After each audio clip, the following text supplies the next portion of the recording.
Hello guys, welcome back to my YouTube channel SKM study. अभी आप success में हूं आपका एजुकेटर शिवम मिश्रा। आपका स्वागत करते हैं आपके अपने यूट्यूब चैनल एसकेएम स्टडी पर। ज़्यादा से ज़्यादा वीडियो को शेयर करें। चैनल पे नए हैं तो प्लीज़ चैनल को सब्सक्राइब करें, यही आपसे रिक्वेस्ट है। और आपके लिए एक मैंने बैच शुरू किया है। क्या शुरू किया है? बैच शुरू किया है। कुछ बच्चे का फिजिक्स का है, कुछ बच्चे का केमिस्ट्री का है, बायोलॉजी का, लेकिन मैंने एक दोनों को मिक्स करके एक बैच शुरू किया है। वो है यूपी बोर्ड 95+ बैच। तो उस पर ज्वाइन कीजिए। एप्लीकेशन एसकेएम स्टडी को डाउनलोड करिए, ठीक है, वहाँ पे आपको मिल जाएगी ये बैच, या फिर आपका टेलीग्राम चैनल एसकेएम स्टडी पे मिल जाएगा। देखिए, आपको और इन्फॉर्मेशन बता दें, फ्री में ये जो नोट्स है यूट्यूब का, जितने भी नोट्स हैं आपको फ्री में मिलते हैं। फ्री में नोट्स मिलते हैं। कहाँ पे मिलते हैं?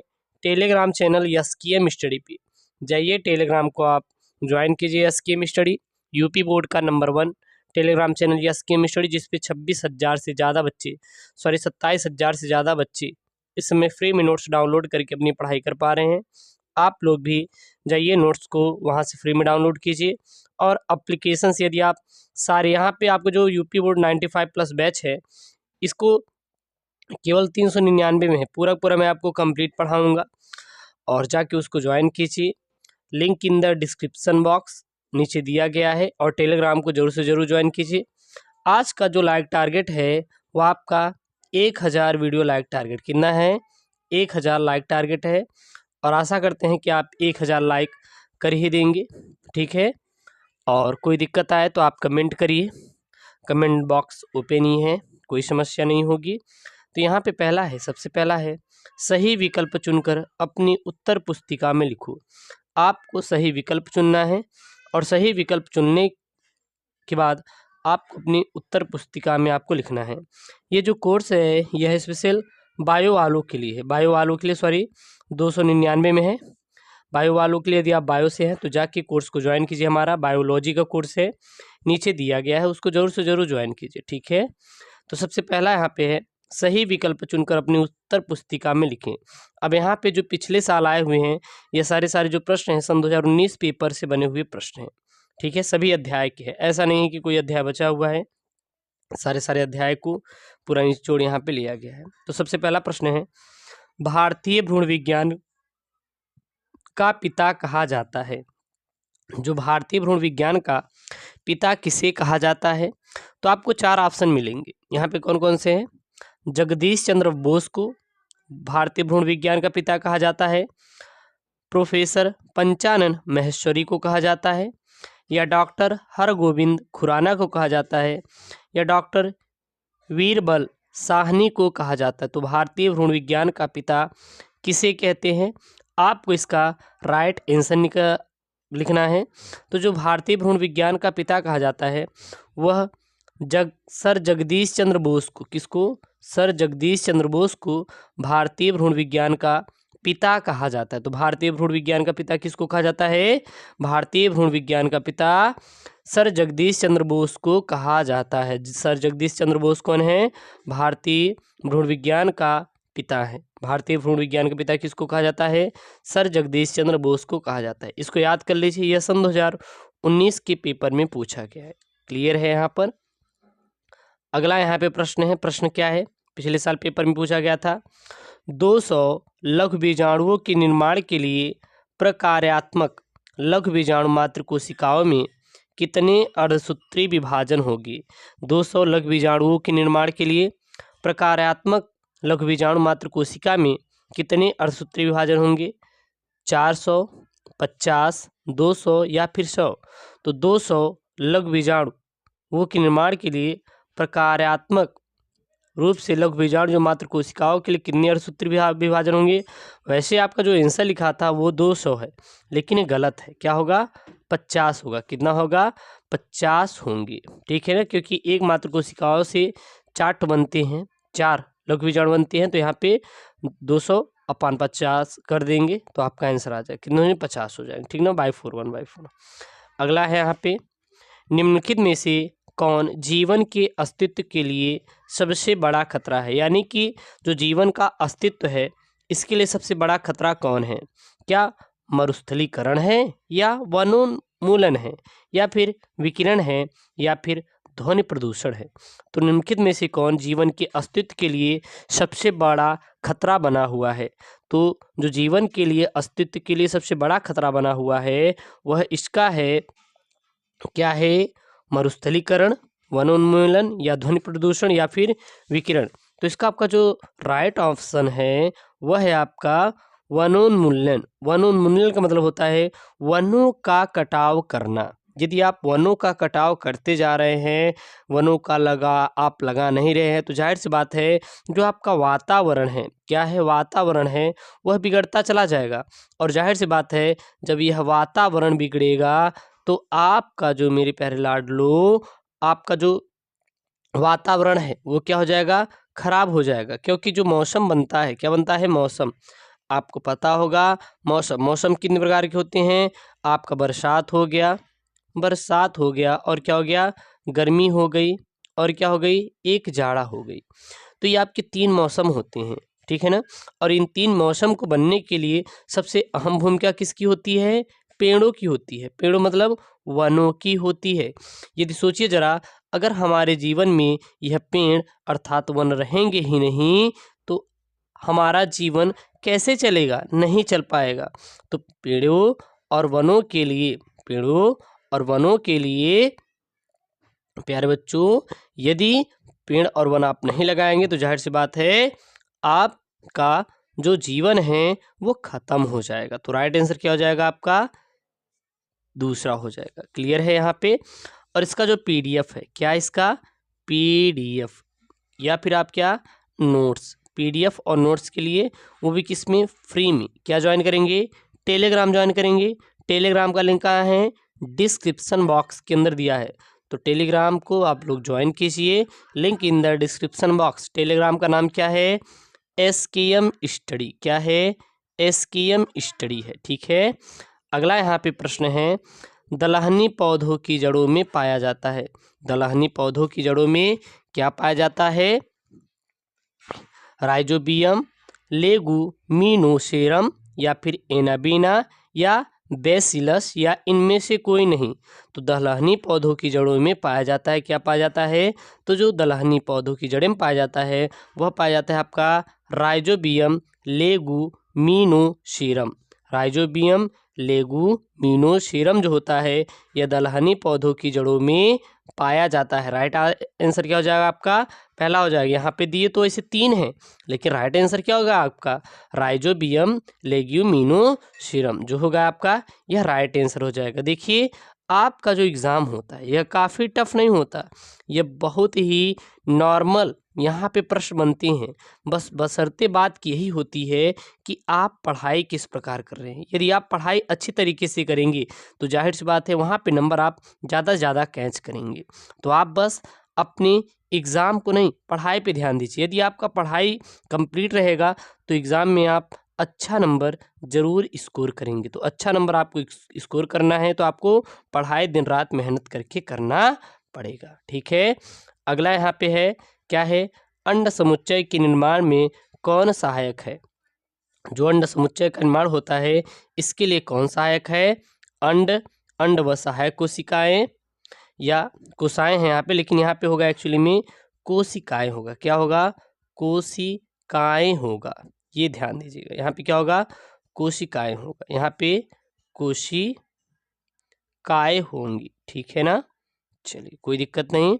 अगला यहाँ पे सहायक कोशिकाएं व प्रथमुख कोशिकाएं या कोशिकाएं।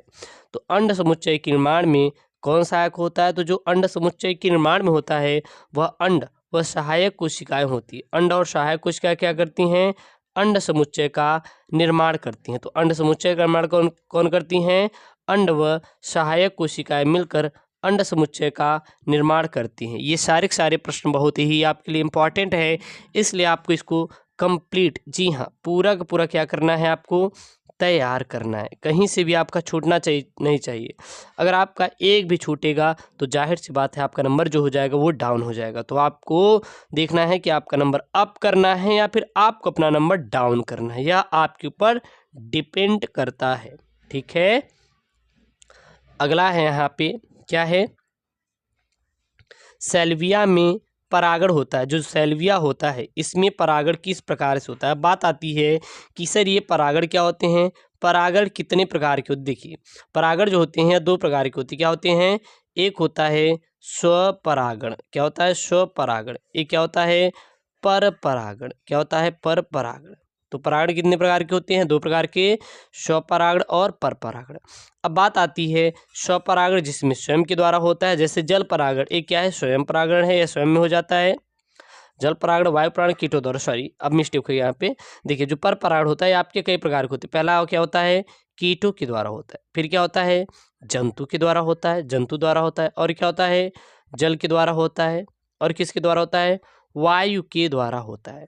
तो जो पर परागण होते हैं वो मुख्यतः अगर ले सकेंगे तो 4 प्रकार के होते हैं, लेकिन अगर आपकी बात करें जो स्वपरागण होता है जिसमें स्वयं के द्वारा होता है। अब परागण एक्चुअली में है क्या, निचोड़ क्या है, तो इस चीज को पॉइंट समझने के लिए आपको ध्यान देना होगा। एक होता है आपका परागकण, परागकण कहाँ पाए जाते हैं, परागकण जो पाए जाते हैं पराग कोश में पाए जाते हैं। कहाँ पाए जाते हैं, पराग कोश में पाए जाते हैं। परागकण कहाँ पाए जाते हैं, पराग कोश में। अब परागकणों का वर्तिकाग्र, कहाँ पर, वर्तिकाग्र तक पहुंचना है। अब वर्तिकाग्र कहाँ होता है, यह अंडाशय के ऊपर की ओर होता है। कहाँ पे होता है, अंडाशय, अंडाशय के ऊपर की होता है वर्तिकाग्र, और वर्तिकाग्र से चूषक माध्यम द्वारा जो हमारे परागकण होते हैं वह अंडाशय के अंदर पहुंचते, किसके द्वारा, वर्तिकाग्र के द्वारा।